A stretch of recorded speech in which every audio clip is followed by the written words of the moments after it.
Bienvenidos a otro video aquí en 90 minutos.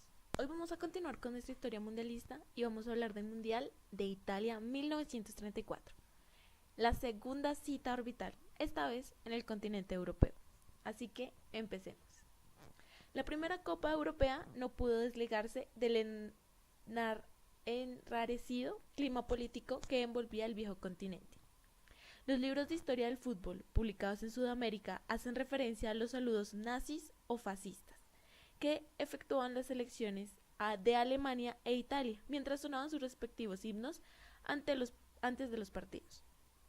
La verdad es que todas las selecciones realizaron el saludo romano, acto de estirar los brazos rectos hacia adelante, que en esos tiempos habían tomado como gesto distintivo Adolf Hitler y Benito Mussolini.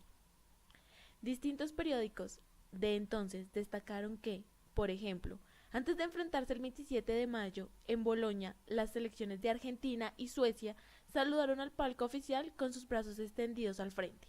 Es más, el diario porteño La Nación informó que al desembarcar la delegación argentina en el puerto de Nápoles, a donde llegó tras cruzar el Atlántico y el Mediterráneo rumbo al Mundial, envió un telegrama de salutación al jefe del gobierno, el señor Benito Mussolini. Ese mismo día, agregó el matutino argentino, los jugadores y dirigentes se trasladaron a Forlì para depositar flores sobre la tumba de los padres del Duce. Este caso es una muestra de que la oscura atmósfera que dominaba Europa por esos días, en los que, a pesar de todo, 16 selecciones se reunieron para disputar la segunda edición de la Copa del Mundo de Fútbol. Jules Rimet, padre de la competencia, se lamentó por dos ausencias notorias, Uruguay e Inglaterra. Se dice que varios motivos justificaron la ausencia de los orientales: cobrarse ojo por ojo, la desconsiderada deserción de los italianos en el primer certamen, estar en desacuerdo con la dictadura de Mussolini y que los futbolistas que recientemente habían conseguido que se blanqueara el profesionalismo preferían quedarse para intervenir en los rentables partidos locales y no jugar por el honor con la celeste. De una forma u otra, la escuadra uruguaya fue la única campeona que no defendió su título desde 1930 hasta Alemania 2006. Inglaterra, en tanto, seguiría dándole la espalda al campeonato ecuménico hasta 1950. Empero, Rimet sumó su grano de arena al pretexto de Mussolini al afirmar el 13 de mayo que la Copa del Mundo será un éxito al que habrá contribuido en gran parte el comité organizador, que despliega una actividad difícil de igualar. Respecto del sistema de competencia para esta segunda Copa, se modificó el régimen de grupos y se adoptó un cuadro de eliminación directa que arrancó desde octavos de final. Esto determinó que 8 de las 16 selecciones quedaran eliminadas en su primer partido. Para esta Copa comenzaron a jugarse encuentros clasificatorios. El primero lo protagonizaron Suecia y Estonia, el 11 de junio de 1933.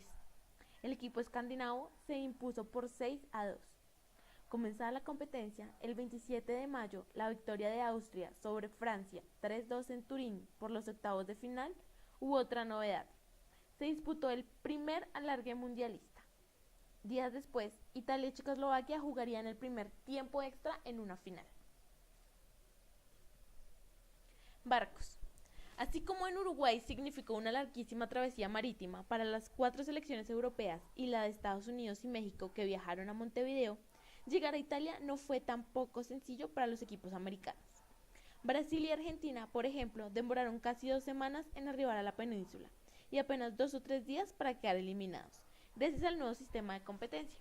La escuadra brasileña, casualmente había compartido en el buque Conte Viacamo parte del recorrido con la española, que subió en la escala de Barcelona y que fue precisamente la que la eliminó el 31 de mayo en Génova por 3-1.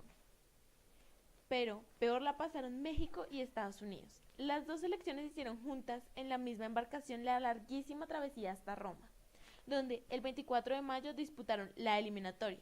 Estados Unidos impuso 4-2 en el Estadio Nacional y los aztecas volvieron a casa inmediatamente. La estadía de los Yankees no fue mucho más larga. 3 días más tarde, el 27, en el mismo escenario, fueron goleados por la selección local 7-1. Goleador frustrado. El delantero irlandés Patrick Moore fue el primer jugador en marcar 4 goles en un solo partido mundialista, aunque sucedió durante la eliminatoria para Italia en 1934. Moore anotó los 4 tantos de su equipo ante Bélgica el 25 de febrero de 1934, en Dublín. Lo más llamativo del caso es que, después de tan notable desempeño, Moore no pudo salir victorioso esa tarde, porque el juego finalizó igualado. Clasificación con trampa. Italia fue el único país organizador de la Copa que debió participar de una serie clasificatoria para disputar su propio mundial. El 25 de marzo de 1934, 2 meses antes del inicio de la competencia, el seleccionado italiano se vio obligado a enfrentar en Milán a Grecia, el equipo al que derrotó con facilidad 4-0. Sin embargo, la amplia victoria fue fraudulenta, ya que el equipo azurro incluyó en sus filas a 3 futbolistas que, según las reglas de entonces, no estaban habilitados para vestir esa camiseta. En esa época, si un jugador deseaba integrar el seleccionado de otro país, se le exigía un mínimo de 3 años de residencia en su nueva patria y un periodo similar después de haber defendido por última vez a su anterior equipo nacional. Ni los argentinos Luis Felipe Monti y Enrique Guaita, ni el brasileño Afilocchio Márquez cumplían los requerimientos fijados por la FIFA. Monti jugó para Argentina en julio de 1931, mientras que Guaita lo hizo en 1933. Márquez Filo, en tanto, llegó por primera vez a Italia en julio de 1931. La FIFA no midió con la misma vara el caso del rumano Iuliu Baratki. En abril de 1934, la entidad emitió un comunicado en el cual señaló a Baratki podría ser súbdito rumano según el Tratado de Trianon, el acuerdo de paz que al finalizar la Primera Guerra Mundial dio origen a los países que hasta entonces conformaban el Imperio Austrohúngaro. Pero, por haber jugado en 1932 en el equipo nacional húngaro, no puede figurar en otro combinado nacional hasta transcurridos 3 años. Baratki recién pudo representar en un mundial a Rumania en 1938. Pero esas no fueron las únicas estafas cometidas por los organizadores del torneo. El partido de revancha con Grecia, que debía desarrollarse en Atenas, nunca se jugó. En ese entonces se adujo que los helenos, abrumados por el amplio marcador del primer choque, no estaban dispuestos a soportar una segunda humillación, y menos en su tierra. 60 años después de la suspensión del encuentro, trascendió que por el entonces empobrecida Federación Griega aceptó una oferta a los italianos consistente en la compra de una casa de 2 plantas en Atenas a cambio de cancelar el compromiso y dar por perdida su participación. Absuelto. En 1928, la Federación Italiana Iuco Calcio le quitó el título de campeón al Torino, luego de que se descubriera que el club Granate había sobornado con 50.000 libras a Luigi Argemandi, jugador de la Juventus, su clásico rival. Asimismo, suspendió de por vida a Argemandi. Pero, pocos meses antes del comienzo de la Copa, el entrenador italiano Vittorio Pozzo solicitó una amnistía para el futbolista castigado. Argemandi participó así de la eliminatoria ante Grecia y de los 5 partidos del Mundial. No hubo revancha. 6 de los 3 participantes del primer Mundial, Uruguay en 1930, viajaron a Italia para la segunda cita. Curiosamente, todos cayeron en la primera rueda y debieron volverse con el sabor amargo de ser eliminados en un solo encuentro. Bélgica perdió ante Alemania 5-2, Francia con Austria 3-2, Rumania con Checoslovaquia 2-1, Estados Unidos con la selección local 7-1 y Argentina con Suecia 3-2 y Brasil con España 3-1. Deme Ducci. Cuando llegó al Estadio Nazionale de Roma para presenciar el choque entre Italia y Estados Unidos el 27 de mayo, el dictador Benito Mussolini fue recibido por una horda de obsecuentes funcionarios y sumisos directivos futbolísticos que, con ampulosas florituras, lo invitaron a ocupar un espacio de privilegio en el palco de honor, No obstante, la empalagosa bienvenida, Mussolini se negó a ingresar al Coliseo sin su correspondiente entrada. El duce ordenó que no hubiera privilegios para nadie, y él mismo se dirigió a una de las boleterías para adquirir 3 billetes para él y 2 de sus 5 hijos, que lo acompañaban. Según el cristal con que se mire. El suizo Leopold Kielholz no parecía ni jugador de fútbol. Media apenas unos 71 metros y los gruesos cristales de sus anteojos evidenciaban una severa miopía. No obstante, dentro de la cancha, Kielholz, cual Clark Kent, aunque sin abandonar sus gafas, se transformaba en un delantero indomable. El 27 de mayo, en el San Siro de Milán, el aguerrido atacante anotó 2 de los goles con los que su equipo derrotó a Holanda por 3-2. 4 días después en Turín, Kielholz volvió a inscribirse en el marcador ante Checoslovaquia, pero su selección cayó finalmente por 3-2 con la escuadra, que luego sería subcampeona. 4 años más tarde, el delantero viajó a Francia, pero no participó en ninguno de los 3 encuentros disputados por el equipo helvético. No voy en tren. El delantero húngaro György Sarosi no participó en el triunfo ante Egipto por 4-2 en Nápoles porque había perdido el tren que debía llevarlo desde Budapest a Italia. Sarosi, quien trabajaba en un estudio de abogados, debió retrasar su viaje junto a la delegación magiar para atender un asunto laboral. El atacante sí pudo integrar la selección húngara del 31 de mayo en Bolonia ante Austria y marcó un gol de penal, pero esta tarde el excepcional equipo austriaco, conocido como Wonder Team o Equipo Maravilla, se impuso por 2-1. Avatar de Avar. Pocos minutos antes de finalizar el primer tiempo de ese partido entre Austria y Hungría, el delantero magiar István Avar sufrió una lesión muscular en una pierna, que lo obligó a abandonar el campo de juego. En la segunda parte, cuando el austriaco Karl Sischer anotó el segundo tanto de su equipo, el técnico húngaro Odon Nadas le pidió a Avar que hiciera un esfuerzo y retornara a la cancha, porque con uno menos iba a resultar imposible dar vuelta al marcador. El jugador accedió y 4 minutos más tarde fue víctima de una falta dentro del área rival. El árbitro italiano Francesco Mattea marcó el penal y el propio Avar, a pesar de sus dolencias, se encargó de la ejecución, pero su potente remate salió desviado, algunos centímetros por encima del travesaño. Hungría siguió el ataque y a los 56 minutos Mattea volvió a señalar la pena máxima por otro foul de la defensa austriaca. El centro delantero György Sarosi acomodó la pelota, pero Avar lo convenció para que le dejase hacerse cargo del disparo. Ansiaba su revancha. Sarosi accedió y Avar volvió a sacar un fuerte disparo que otra vez salió por encima del larguero. A los 60, otro penal para Hungría. Esta vez Sarosi se hizo cargo y la tercera fue la vencida. Más allá del estrecho margen, el equipo de Nadas no pudo alcanzar el empate. 3 minutos después se quedó con 9 hombres por la expulsión de Irma Marcos y la salida definitiva de Avar, vencido por el dolor de su pierna y la vergüenza de su infeliz doblete. 3 partidos en 4 días. Italia es el único país que a lo largo de todos los mundiales jugó 3 partidos en 4 días. El primero de ellos tuvo lugar el 31 de mayo en Florencia, donde el equipo local empató 1-1 con España tras 120 minutos. La primera igualdad mundialista. Tal como lo indicaba el reglamento de entonces, los dos seleccionados volvieron a enfrentarse en el mismo escenario para romper la paridad. En la revancha, los azzurri se impusieron por 1-0 con un gol de Giuseppe Meazza. 2 días más tarde, el 3 de julio, Italia volvió a Milán para derrotar a Austria 1-0, gracias a un tanto del argentino Enrique Orsi. Derrota y medalla. Los españoles abandonaron Italia convencidos de que habían sido ganadores morales de su duelo ante los dueños de casa. Jugadores, dirigentes y periódicos ibéricos calificaron literalmente como un robo el primer encuentro jugado en Florencia el 31 de mayo. Denunciaron que el arquero Ricardo Zamora había terminado el juego con 2 costillas fracturadas por un golpe que le había propinado el centrodelantero Angelo Schiavo, en la jugada en la que Giovanni Ferrari anotó la igualdad definitiva a los 44 minutos. También repudiaron que se les anulara un tanto por la posición adelantada que, a su criterio, no había existido.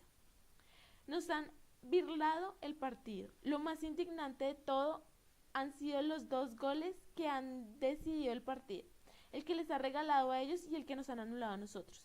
Para empatar me hicieron un foul, que el árbitro fue el primero en advertir. Chavo me dio 2 soberbios puñetazos que me enviaron a sentarme al fondo de la red, y así Ferrari pudo rematar a placer.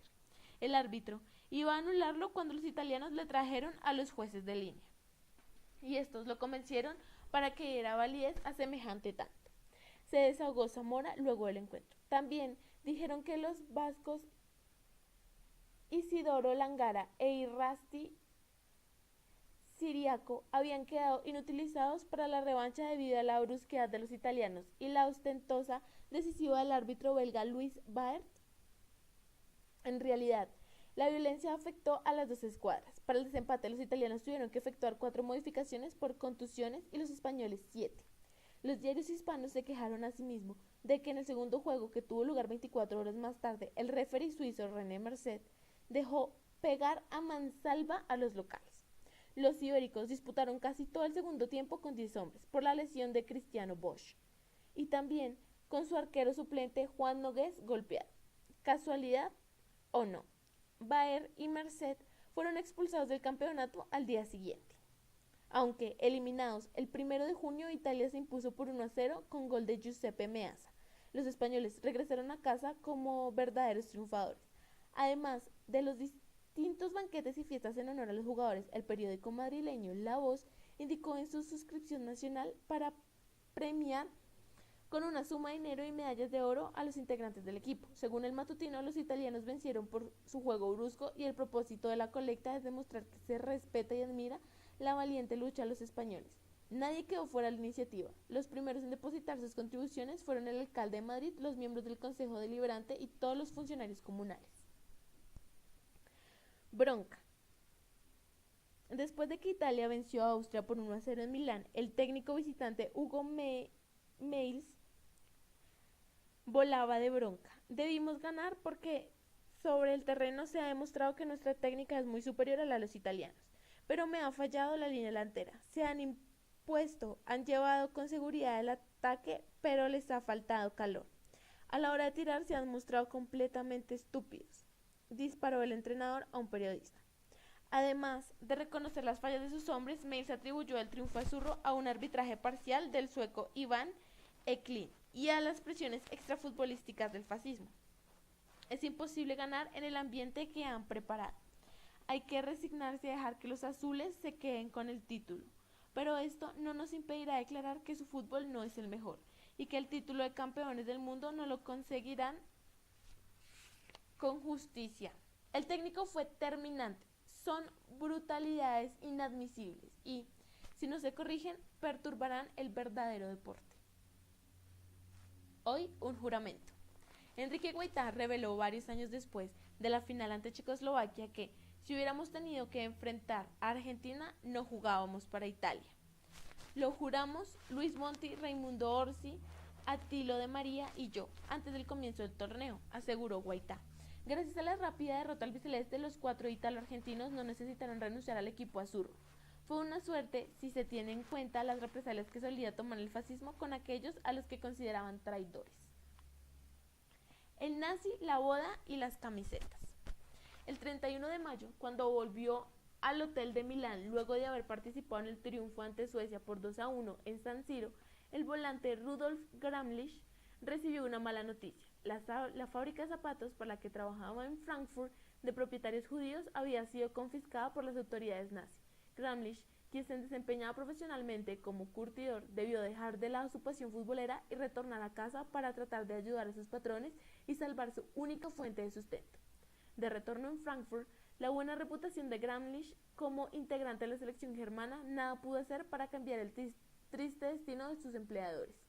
El jugador no corrió con la misma trágica suerte que ellos, ya que era alemán de raza aria y solamente quedó desocupado por poco tiempo. La sangre de sus patrones lo había dejado sin trabajo, pero la propia le consiguió otro, pocas horas más tarde en las filas del cuerpo militar del Partido Nacional Socialista Alemán Schutzstaffel, más conocido como las espeluznante SS. El mediocampista pasó así de víctima a victimario. En tanto, En Roma, sin la presencia de Gramlich, la selección germana perdió la semifinal ante Checoslovaquia por 3-1 y quedó relegada a jugar por el tercer puesto con Austria. Para este partido, programado para el 7 de junio en Nápoles, el entrenador Otto Nerz estaba en problemas. Entre deserciones y lesionados, de los 18 jugadores que había llevado Italia, solo estaban disponibles 10. Para ocupar el puesto que quedaba libre en la defensa, Nerz mandó un telegrama de urgencia convocatoria al zaguero y figura alemana Aichen. De Alemania, Aichen Reinhold Münzenberg, quien ya había vestido la camiseta de la selección en 4 oportunidades. Tras recibir el comunicado, Münzenberg llamó al hotel donde estaba alojada la delegación y le explicó al ayudante del campo de Nerz, Joseph Herenberg, que no podía trasladarse hasta allí porque el mismo día del encuentro iba a participar en un acontecimiento muy importante, su propia boda. Impérito, Herberg apeló a una frase que convenció al futbolista a sumarse al equipo alemán. Una fecha de casamiento puede retrasar, pero un mundial no. Con Münzenberg como puntal de la defensa, Alemania venció a Austria por 3-2 y se quedó con la medalla de bronce. Pero este curioso partido le quedaba todavía una historia muy particular.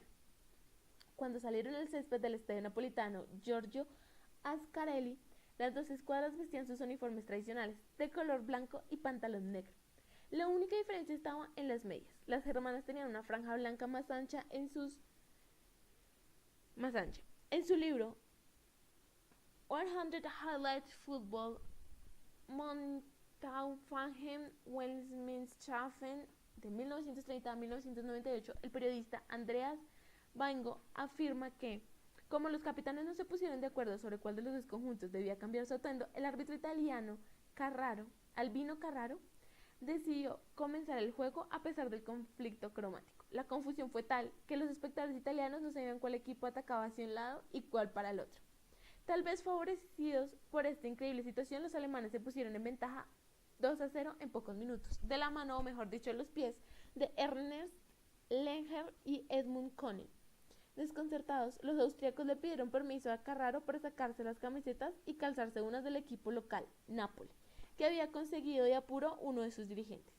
Los tiroleses creían además que con el celeste en el pecho obtendrían el apoyo de los espectadores. Sin embargo, el cambio no fue tan efectivo. Primero, porque apenas había 7.000 hinchas, en su mayoría despreocupados respecto al resultado. Segundo, porque si bien los austriacos lograron marcar 2 veces, esto no alcanzó para evitar la victoria alemana, que terminó imponiéndose por 3-2. El reto de Mussolini. Cuando el árbitro sueco Ivan Eklund pitó la culminación del primer tiempo de la final entre Italia y Checoslovaquia con el marcador en blanco, el duce Benito Mussolini saltó de su silla y corrió hasta el vestuario local. Allí, el dictador encaró al argentino Luis Monti y lo sermoneó por la gran cantidad de patadas que había repartido entre sus rivales. Mussolini señaló que, con uno de sus arteros goles, el volante sudamericano había derribado al checoslovaco Oldrich Nejedly dentro del área italiana y le remarcó que no se había sufrido un penal en contra gracias a que el benévolo Eklund estaba colaborando con su causa. Empero, le advirtió que si se repetía una situación de esa naturaleza, a Eklund no le quedaría más remedio que sancionar la falta. El dictador le pidió al argentino que ayudara al juez y no le complicara su trabajo con acciones tan difíciles de encubrir. Mussolini regresó a su asiento para disfrutar del triunfo italiano por 2-1 y también del ejemplar comportamiento del endulzado Monti desplegó en el complemento. Cuestión de Estado. Días antes del comienzo del torneo, Mussolini se reunió con el entrenador italiano Vittorio Pozzo para advertirle: usted es el único responsable del éxito, pero que Dios lo ayude si llega a fracasar. La amenaza de Il Duce se hizo extensiva también a los jugadores italianos. ¿Ganan o? Shh, les advirtió, pasando su índice por la garganta durante una comida supuestamente de camaradería. Para Mussolini, la Copa no era una simple competencia deportiva, sino la ocasión ideal para mostrar al mundo el poderío fascista. Todo contribuía a la causa, incluso que en la escuadra azurra hubiera 4 jugadores argentinos: Luis Felipe Monti, Raimundo Orsi, Enrique Guaita y Attilio de María, o un brasileño, Anfilocchio Márquez, quien adoptó el nombre de Anfilogino Guarisi para pasar por natural. en la península itálica. Los estadios fueron rebautizados convenientemente. El de Roma, hoy Estadio Olímpico, fue llamado Stadium del Partido Nacional Fascista. Frente a este tan espeso clima de violencia, Monti no entendía nada. En Montevideo me mataban si ganaba, en Roma me matan si pierdo. Comentó años más tarde, tuvo suerte en ambas oportunidades, el resultado lo mantuvo a salvo. Ni parecido. Al día siguiente del gran triunfo ante los checoslovacos, el italo-argentino Raimundo Orsi, autor del gol de la victoria, aceptó hacer una sesión de fotos para los periódicos locales. Los reporteros llevaron a Orsi al Estadio Nacional del Partido Nacional Fascista Romano, donde se jugó el encuentro decisivo.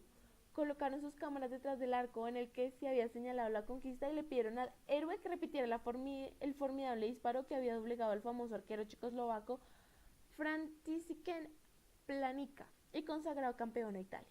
Debido a los obsoletos mecanismos de los equipos fotográficos de la época, nadie había logrado retratar a Orsi en el momento culminante.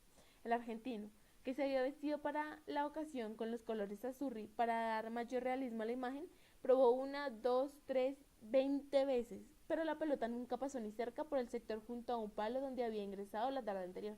El sol se puso, la sombra cubrió el césped y los fotógrafos, que habían gastado toda su película en vano, debieron regresar a sus reacciones sin la imagen destacada de la copa.